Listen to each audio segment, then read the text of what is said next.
Hello, Namaste. My name is Dr. Nagarathna Raghuram. I am working here at this SVYASA center as a medical director ever since 1980s. I graduated as an MBBS doctor from Bangalore University, then did my MD from Mysore University in medicine, went to United Kingdom to do my member of Royal College of Physicians from Edinburgh. And when I was working like this, we, as early as 1970s, we had already understood that many of the modern diseases, starting from diabetes, hypertension, heart disease, back pain, etc., are all traceable to lifestyle. Lifestyle was already known. Those days we used to call it as psychosomatic medicine. And even in this situation, there was a lot of knowledge base which meant and told us that stress, mind has very important role in the causation, maintenance, aggravation and other complications related to many of these lifestyle diseases. But having known it for the last 35 years, all these diseases are on the increase. All these diseases are all on the increase.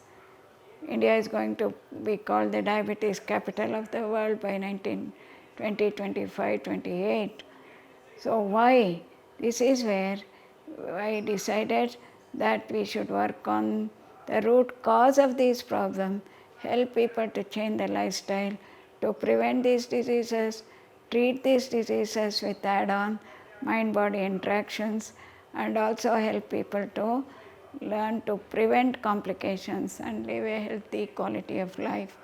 This is how I changed my specialization from being a physician, a rheumatologist and cardiologist to become a yoga expert.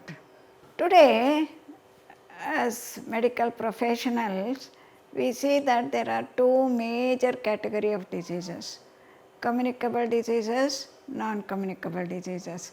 Going through this recent pandemic, we are all totally shocked by how a small, minute virus can create such a havoc around the globe. This is one category of diseases which the tradition calls it as anadhija vyadhis. But the major problem, even during the pandemic, the big problem of the lifestyle diseases, the non-communicable diseases, where people had to succumb to this virus because of the background diseases that they had in the form of non-communicable diseases. Looking at these lifestyle factors, medical science over years has clearly shown that each one of these has got a major contributing factor, but having known, being educated, so much media propaganda, so many parks being renovated for people to do their exercises, gyms all around, walking apps, exercise apps all available, why are these diseases are all on the increase is a big question which is challenging the medical science. And for this, one very clear understanding is behavior. Mind makes me lazy, mind makes me crave for the wrong diet, mind makes me lazy to do physical activity, mind does not listen to me to have good habits, and mind is very much involved in our emotional, challenging responses to demanding situations of life. We get stuck in our stress responses, which is creating all the problem, has been established. But what to do with this mind? How do we handle this mind? This is where medical science has to reach mind experts. Who are the mind experts? Psychologists. How old is the science of psychology? 50, 60 years old. We even in psychology, we are still in the infancy to define mind. If you go to Google and look for definition of mind, you will get lots of discussion about how to define mind.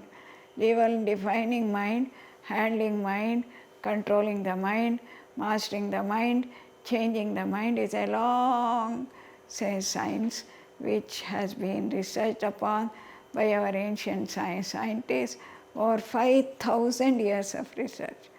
This is where me as a medical professional was trained already even before my medical graduation in these techniques from the Vedas, Upanishads, yoga science, and a little bit of the homeopathy, Ayurveda, etc., which talked about mind management, lifestyle management, behavioral management, and therefore this forms a very important component of our therapy. Even as a medical professional, I did not know how much, what asana to introduce, what breathing to introduce, what pranayama to introduce, whom to introduce, what side effects may be there.